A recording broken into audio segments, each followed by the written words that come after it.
News 18 India. तो मतलब पश्चिम बंगाल में भी पेंच फंसा हुआ है, दिल्ली में भी पेंच फंसा हुआ है। महाराष्ट्र की बात कर लेते हैं। यहाँ महाविकास आघाड़ी में सीट बंटवारे से जुड़ी हुई बड़ी खबर है। सूत्रों के मुताबिक राहुल गांधी की शरद पवार उद्धव ठाकरे से सीटों को लेकर फोन पर बातचीत हुई है। सीट शेयरिंग को लेकर डेडलाइन तय कर ली गई है। खबर यही है कि 28 फरवरी डेडलाइन तय की गई है। 28 फरवरी तक सीट शेयरिंग का फाइनल फॉर्मूला तय करने पर चर्चा होगी। जो भी कंफ्यूजन है उसे दूर किया जाएगा। ये बड़ी खबर इस वक्त आपको बता रहे हैं। शरद पवार, उद्धव ठाकरे, राहुल गांधी, फोन पर तीनों की बातचीत हुई है। सीट शेयरिंग 28 तारीख तक कर लिया जाना है और जाहिर सी बात है समय अब बहुत नजदीक है। 28 तारीख के बाद तो कहा यही जा रहा है मार्च में कभी भी चुनावों की तारीखों की घोषणा भी हो सकती है। और अब इन सब के बीच में कांग्रेस का दावा यह है कि महाराष्ट्र और बंगाल में सीट शेयरिंग पर बातचीत शुरू हो गई है, जबकि दिल्ली, उत्तर प्रदेश में गठबंधन ने सीट शेयरिंग कर ली है। अब आपको दिखाते हैं कि कहां-कहां पर बात बन गई है। सबसे पहले उत्तर प्रदेश में आप देखिए, कांग्रेस और समाजवादी पार्टी के बीच में डील पक्की होती हुई दिखाई दी है। दिल्ली में बात बन गई है कांग्रेस और आम आदमी पार्टी के बीच में। बिहार में भी कांग्रेस और आरजेडी के बीच में सीट शेयरिंग का फॉर्मूला क्या रहेगा, इसको लेकर बातचीत हो चुकी है। कहीं पर यह माना जा रहा है कि कुछ सीटों पर अगर पेच फंसा हुआ भी है तो बहुत जल्दी, क्योंकि अब बहुत कम समय रह गया है, तो बहुत जल्दी औपचारिक ऐलान जो महज बाकी रह गया है या जो भी कंफ्यूजन है उसको जरूर दूर कर लिया जाएगा। ऐसी उम्मीद जो गठबंधन के सहयोगी दल हैं वो भी जाहिर कर रहे हैं। आपके टीवी स्क्रीन पर इस वक्त हम आपको दिखा रहे हैं इंडी गठबंधन कहां पर मिले हैं, कहां पर बिखरे हैं। उत्तर प्रदेश में बात बन गई है, दिल्ली में भी बात बन गई है, बिहार में भी बात बन गई है। ये तीन राज्य आप मानकर चलिए, बंगाल, पंजाब, जम्मू कश्मीर और महाराष्ट्र, यहां पर थोड़ा सा मामला अटका हुआ है।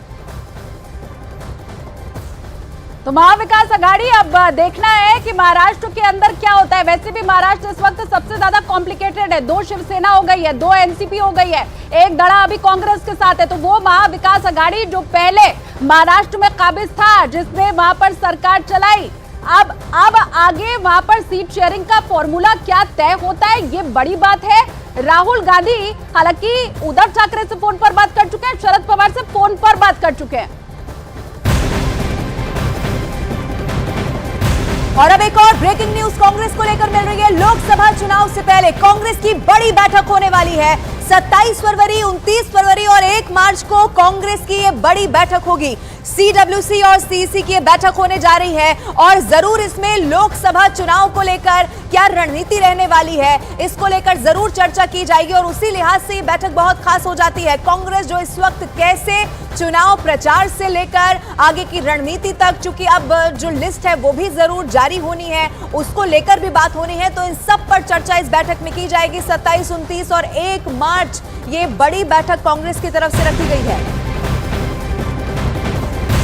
और इधर उत्तर प्रदेश में कांग्रेस और समाजवादी पार्टी में गठबंधन के बाद अखिलेश यादव और राहुल गांधी एक मंच पर दिखाई देंगे। 25 फरवरी को आगरा में राहुल गांधी की भारत जोड़ो न्याय यात्रा पहुंचने वाली है। अखिलेश यादव इसमें शामिल रहेंगे। कांग्रेस ने न्याय यात्रा में शामिल होने के लिए अखिलेश यादव को न्योता भेजा है, जिसे उन्होंने स्वीकार भी कर लिया है। लोकसभा चुनाव के पहले उत्तर प्रदेश और मध्य प्रदेश में कांग्रेस और समाजवादी पार्टी के बीच में गठबंधन हो गया है। उत्तर प्रदेश में कांग्रेस 17 सीटों पर अपने उम्मीदवार उतारने वाली है, बाकी सीटें अखिलेश यादव की रहेंगी। उधर मध्य प्रदेश में सपा 1 सीट पर अपने उम्मीदवार उतारेगी। तो ये बहुत बड़ी खबर, अखिलेश यादव राहुल गांधी के साथ अब दिखाई देने वाले हैं। 25 तारीख को राहुल गांधी आगरा पहुंचेंगे न्याय यात्रा लेकर। जाएंगे, हम यात्रा में जाएंगे और उनका बहुत जल्दी विस्तृत कार्यक्रम आने वाला है। जो आगरा में कार्यक्रम होगा उसमें विस्तृत कार्यक्रम आने के बाद मैं शामिल होऊंगा। और हमारे साथ अमित सिंह लाइव जुड़ गए हैं। अमित सिंह, खबर यह भी है कि मल्लिकार्जुन खड़गे ने पत्र लिखा है अखिलेश यादव को और यह कहा है कि जनसभा को संबोधित करिए। क्या खबर है उत्तर प्रदेश को लेकर आपके पास? जी हाँ, बिल्कुल। देखिए, अखिलेश यादव को देर से ही सही लेकिन ये समझ में आ गया कि अगर बीजेपी के साथ मजबूती से लड़ना है तो कांग्रेस के साथ आना होगा। और यही वजह है कि राहुल गांधी और अखिलेश यादव, और इसमें बहुत अहम योगदान, जो अहम रोल जो है प्रियंका गांधी का बताया जा रहा है कि फ़ोन पे उन्होंने भी अखिलेश यादव से बातचीत की थी। और उसी के बाद ये सीट शेयरिंग का फॉर्मूला जो तय हुआ, गठबंधन फाइनल हुआ। 17 सीटों पर कांग्रेस लड़ रही है और बाकी सीटों पर समाजवादी पार्टी और उनके गठबंधन, यानी उसमें आज़ाद समाज पार्टी को भी वो एक टिकट देंगे समाजवादी पार्टी, बताया यही जा रहा है। 25 फरवरी को आगरा में एक ही मंच पर दिखेंगे राहुल गांधी और अखिलेश यादव। भारत जोड़ो न्याय यात्रा के दौरान अखिलेश यादव जो कि रायबरेली में शामिल होने वाले थे, लेकिन वहां पर सीट शेयरिंग को लेकर उस वक्त गतिरोध बरकरार था, इसलिए रायबरेली में ज्वाइन नहीं किया, लखनऊ में ज्वाइन नहीं किया। लेकिन अब मल्लिकार्जुन खड़गे ने रिक्वेस्ट किया है, लेटर भेजी है अखिलेश यादव को कि वो आगरा में ज्वाइन हो, और इसको स्वीकार भी कर लिया। तो अखिलेश यादव आगरा में दिखेंगे और जाहिर तौर पे कांग्रेस हो या समाजवादी पार्टी के नेता, सबको ये मालूम है कि 2024 का लोकसभा चुनाव बीजेपी सबसे बड़ा प्रदेश, 80 लोकसभा सीटें, अगर बीजेपी को बैकफुट पे लाना है तो सबको विपक्ष का वोट बटे नहीं है, सबको एक लाइन पे आना होगा। और यही वजह है कि गठबंधन हो चुकी है दोनों पार्टियों के बीच में, लेकिन बड़े नेताओं में गठबंधन हुई है। देखना होगा कि धरातल पर कितना काम करती है। बनारस से तो तय है कि अजय राय कांग्रेस से चुनाव लड़ेंगे, लेकिन अमेठी रायबरेली जो कि गांधी परिवार का बात यही है कि बातचीत तो चल रही है, धरातल पर ये उतरेगी कैसे, यही सबसे बड़ा सवाल है। इन सबके बीच एक और बड़ी खबर मिल रही है, अखिलेश यादव की तरफ से बड़ा बयान दिया गया है। अखिलेश यादव राजा भैया के ऊपर बयान देते हुए यहाँ पर दिखाई दे रहे हैं। उनका ये कहना है कि अगर पार्टी में साथ आना चाहे तो फिर स्वागत है। राजा भैया पार्टी में साथ आना चाहे अगर तो स्वागत है, और बीजेपी सहयोगी दलों को 2-2 सीट दे नहीं सकती है, ये वो कह रहे हैं। मतलब अब जो छिटके हुए हैं उन्हें साथ मिलाने की कवायद है।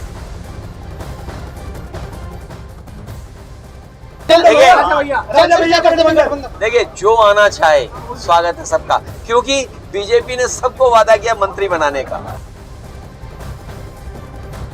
वो 2-2 सीट दे नहीं सकती है, ये अखिलेश यादव कह रहे हैं। राजा भैया का स्वागत भी वो कर रहे हैं, बीजेपी दे नहीं सकती है, लेकिन खुद कैसे सीटों का बंटवारा होगा ये बड़ा सवाल है। यहाँ पर अमित का हम एक बार फिर से रुख कर लेते हैं। अमित, ये अखिलेश यादव को क्या माना जाए, ये देर आए पर दुरुस्त आए हैं क्या? देर तो नहीं कर दी कहीं सबको एकजुट करने में, छोटे मोटे दल भी साथ आ जाए? देखिए, अखिलेश यादव को ये मालूम है कि कुंडा और उसके आसपास का जो क्षेत्र है वहाँ पर राजा भैया का अपना अलग ही वोट बैंक है। केवल कुंडा और आसपास के क्षेत्र में तो ज़्यादा उनका वोट बैंक है, लेकिन अगर पूरे उत्तर प्रदेश की बात करें तो ठाकुर भी अपना नेता मानते हैं राजा भैया को। तो कहीं ना कहीं जिस तरीके से पिछले विधानसभा चुनाव में हमने देखा था कि ठाकुर वोट बैंक को किस तरीके से ठाकुरों को लेकर मुख्यमंत्री योगी आदित्यनाथ को लेकर जो बयानबाजी दे रहे थे, उसका खामियाजा पिछले विधानसभा में अखिलेश यादव को देखने को मिला था। तो कहीं ना कहीं उसी को सुधार करना चाहते हैं, और यही वजह है कि उन्होंने अपने प्रदेश अध्यक्ष नरेशोत्तम पटेल को राजा भैया के पास पिछले दिनों भेजा था, राज्यसभा चुनाव से ठीक पहले उनसे बातचीत करने के लिए भेजा था। अब अखिलेश यादव ने खुद बयान दिया है कि राजा भैया अगर चाहे तो वो समाजवादी पार्टी की तरफ आ सकते हैं। तो ऐसे में जो गलतियां अखिलेश यादव कर चुके हैं, उन गलतियों से सीखते हुए एक बार फिर वो राजा भैया को चाहते हैं कि उनके पार्टी में आ जाए। क्योंकि याद है कि जब अखिलेश यादव मुख्यमंत्री थे, पहली बार जब मुख्यमंत्री बने थे 2017 से पहले वाले टेन्योर में, ठीक है अमित सिंह, आप बने रहिएगा हमारे साथ। आगे बढ़ते हुए एक और ब्रेकिंग न्यूज बता दें, एक तरफ विपक्षी गठबंधन 2024 का प्लान तैयार कर रहा है, तो वहीं प्रधानमंत्री नरेंद्र मोदी अगले 5 साल का रोड मैप तैयार करने में लगे हुए हैं। और सूत्रों के हवाले से इसी से जुड़ी हुई सबसे बड़ी खबर यह है कि प्रधानमंत्री ने कैबिनेट की बैठक में सभी मंत्रियों को निर्देश दे दिए हैं और उनसे अगले 5 साल का रोड मैप मांग लिया है। प्रधानमंत्री ने मंत्रियों से 100 दिन की कार्य योजना भी मांग ली है। सभी मंत्रियों से आइडिया, एक्शन और प्लान का रोड मैप मांगा गया है। बुधवार को हुई थी केंद्रीय कैबिनेट की ये बड़ी बैठक।